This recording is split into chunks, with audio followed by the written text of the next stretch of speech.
Attention startup leaders. Are you strapped for time but hungry for strategic insights? Introducing Managed Chaos, your go-to podcast for navigating the startup world in less time than your morning commute. Join us as we share expert advice, real-world examples, and actionable strategies to help you scale your business, allocate resources effectively, and achieve visionary results.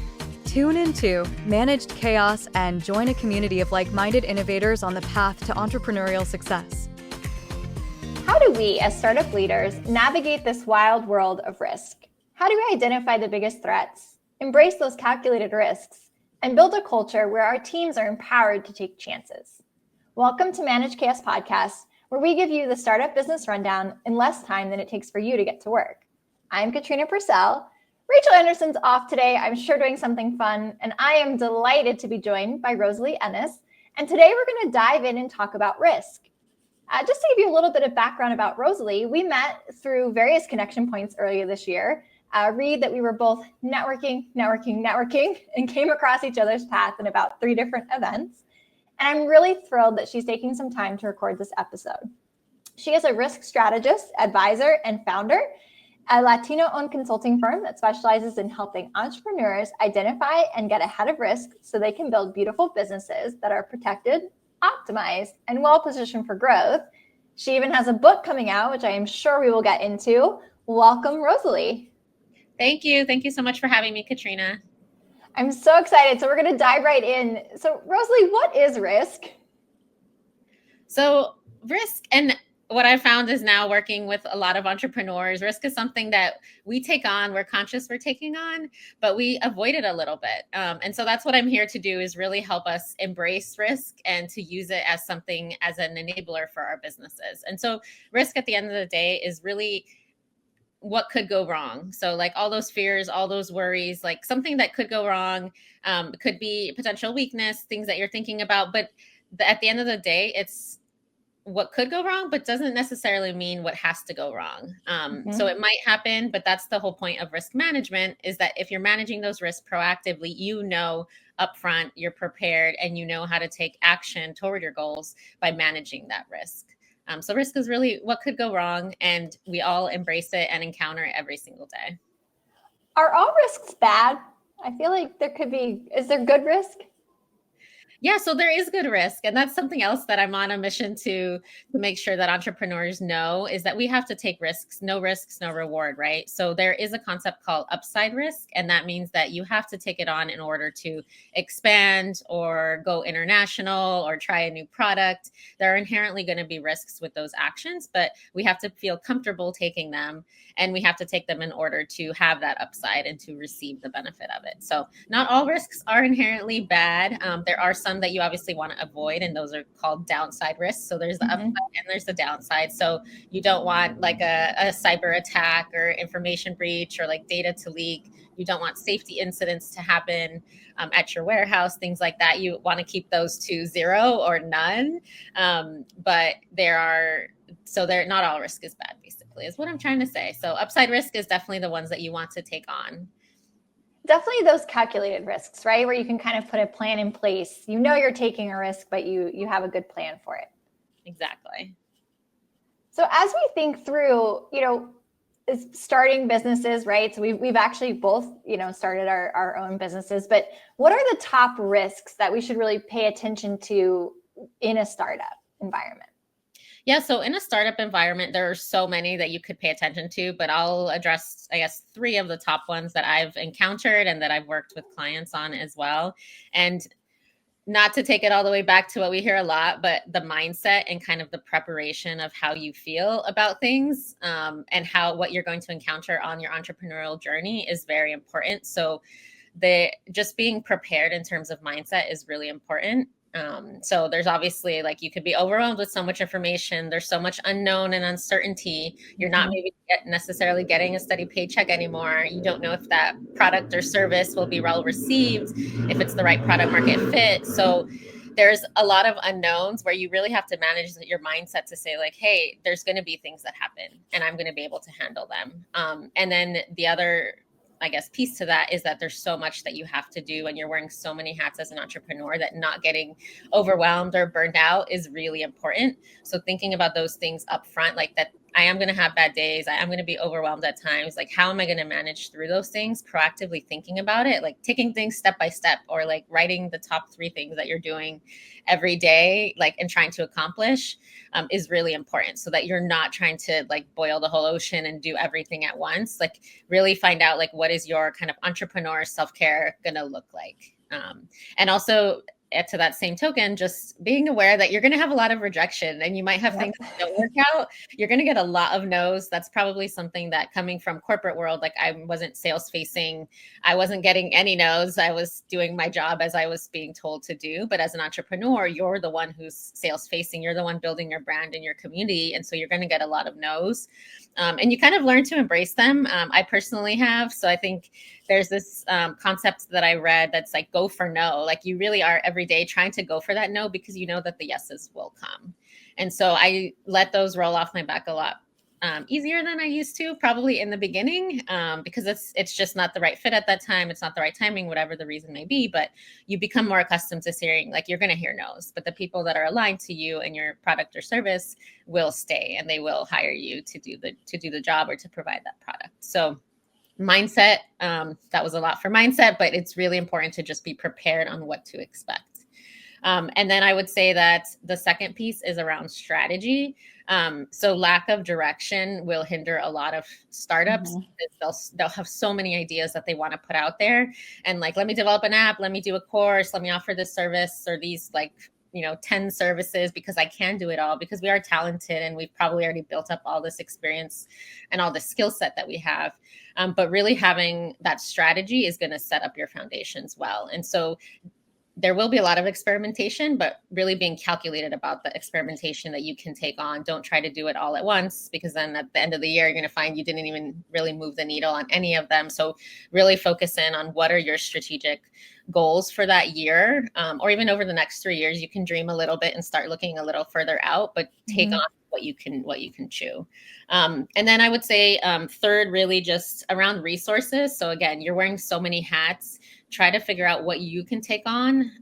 Sometimes you already have that level of skill set. Sometimes you need to learn it.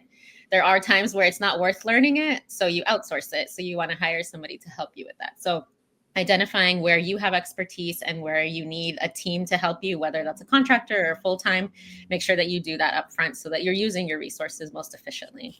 So like for myself, with like legal and trademark, I knew I wanted to get a trademark. I'm not going to try to learn that myself. It's not worth it. Yeah.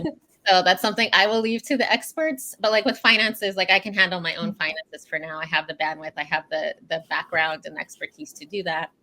So I'm doing that for now. Another example is with the book that you mentioned at the beginning of the podcast.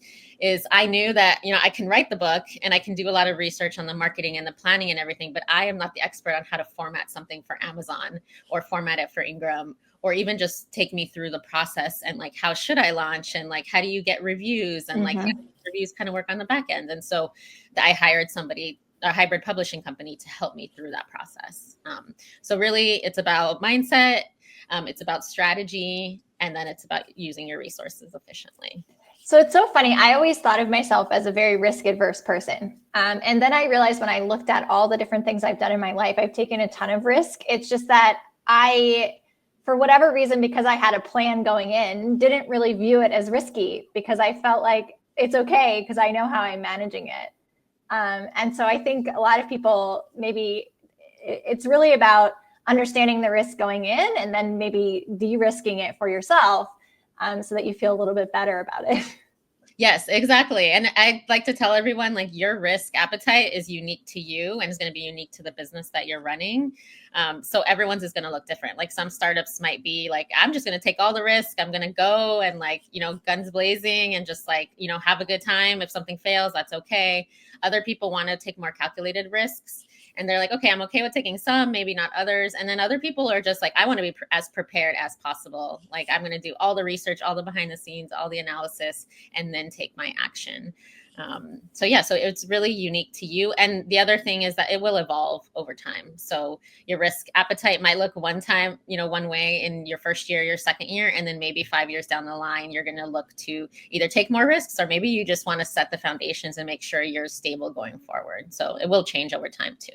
That actually perfectly led into my next question of sort of how does risk evolve as we grow our business? So I think one of my biggest concerns and something I've been wrestling with is bringing on a team and having people report to me within my business, and then feeling that that's an extra level of risk because then you owe them salaries and you owe them, and so how do you recommend that people sort of deal with that evolving relationship with risk over time? Yeah, so constantly think about risk is the first step. So anytime you're taking any decision, any action, and then I would say more on a formal basis, every quarter, kind of check in with yourself. Like, what are the top risks right now that I'm facing? And am I okay with what I'm doing to mitigate them? So some you might just leave. Yeah, you don't really care if you take an action against it to protect yourself. Others you might say, there's too much risk here. Let me take an action to try to manage it a little bit to get it to a lower level. Especially in the case of like hiring, there is a lot of responsibility involved with that. And some of the mentors and other entrepreneurs that I had reached out to when I started, they said that they worked with contractors at first, and they were maybe 3-4 years into business. And they said, that's the easiest way for me to manage my risk from that perspective, because if I take them on, I know that their livelihood depends on me. And that's just an added level of risk that I don't feel comfortable taking on right now. So that is one of probably the biggest decisions, is once you move from kind of solopreneur, you move to contractors, and then you start hiring a team. There's like a leader aspect that you have to develop. And there are risks involved with that too. So really just making sure that you're thinking about risk constantly, and then you're more formally looking at it maybe on a quarterly basis, at least on an annual basis, along with your strategy as you develop it. When you thought about and you decided to write the book, right? So what level of risk did you work through? So even putting out the podcast for me, I had to work through that. To me, that was risky, to start putting out my opinions, to start putting out, content for people to be able to review and have an opinion of. So how did you work through sort of the inherent risks of writing the book and putting it out there into the world? Yeah, there was definitely a lot of risk involved. And I would say I'm like you. I'm not a very risk forward person. I'm a little more risk averse, but I think, I like taking calculated risks. So I do a lot of research. I had attended webinars and just different classes around like, how do you develop your credibility? How do you go out on your own and become that expert in your fields that you already have the experience in? And so a book kept coming up, and I was like, maybe I should do it. But I was like, once it's out there, it's out there. Like, your word is in a book, people are reading it, people are relying on you. Like, you're accepting that responsibility of like, how am I going to share my story? And I think that's what it came down to me. It's like, I did see a lot of stories or mistakes that people have made, that companies have made, and that I thought that we could really change and prevent. And I wanted to enable people to be able to have that risk mindset, but also prevent those mistakes as well. And so that's why when I wrote the story, it was really around, or the stories. So it's told from a story lens, and there's approximately 40 stories across 4 parts where I'm telling the story of the mistake, and I want you to be able to prevent it. And so I tell the story, then I debrief it, and then I talk through the lessons, and then you'll learn some risk frameworks and tools that you can use so you can prevent it in your business. And then just take general, like, making great decisions in your business too. So I knew it would be a big risk. I knew from a financial perspective too, it was an investment in myself and in my company and brand. So I weighed the options, and I really saw it as an investment. And so at the end of the day, I did my risk assessment, and I said, hey, let's move forward. Like, I want people to have this knowledge. I want people to see that risk is basically embedded in every part as you're building your startup and as you're growing your business, because everything, like what we talked about earlier with mindset and with strategy and with processes and with transformation, there's risk at every level. So this is really my way of bringing in that one-stop shop, basically, to the centralized resource that you can refer to for your business now and in your stage. Like, some things might resonate, some things might not, but then it continues to evolve with you. So you can continuously refer back to it. So that's really how I built it. And it's all about building a great business at the end of the day. I love that. And I love the fact that it's about helping people learn from others' mistakes. And so that's part of the reason that we also created the podcast, was just around sort of access to information, access to learning, and the ability kind of for anybody, even if they are risk adverse, to sort of decide that jumping in and starting a company is for them. So this has been another very engaging episode of Managed Chaos Podcast. Thank you so much, Rosalie, for joining us. The show notes will have all the information about Rosalie's amazing book, which is coming out soon. And we will see you guys on the next episode. Amazing. Thank you so much. This was another informative episode of Managed Chaos, the podcast for startups. You can find us on all of your favorite podcasting apps, as well as on Instagram and YouTube, where we are at Managed Chaos Podcast. For additional resources or to continue the conversation, you can find Katrina Purcell and Rachel Anderson on LinkedIn.